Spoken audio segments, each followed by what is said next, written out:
ઠંડીમાં દરરોજ માત્ર 1 ગ્લાસ આખો દી એનર્જી ભરપૂર રાખશે. એના માટે બદામ, કિસમિસ, કાજુ અને પિસ્તા લેશું.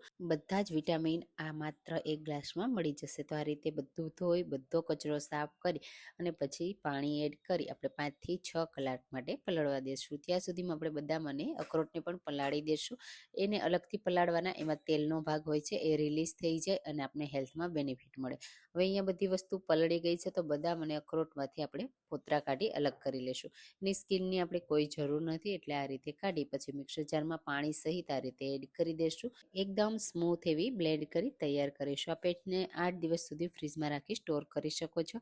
હવે 1 ચમચી ઘીમાં 1 ટેબલ સ્પૂન રાગીનો લોટ લેશું. સારી રીતે શેકી 2 કપ દૂધ એડ કરીશું.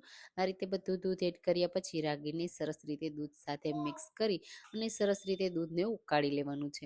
અહીંયા આપણે પેસ્ટ એડ કર્યા પછી વધારે હવે દૂધને ઉકાળવાની જરૂર નથી.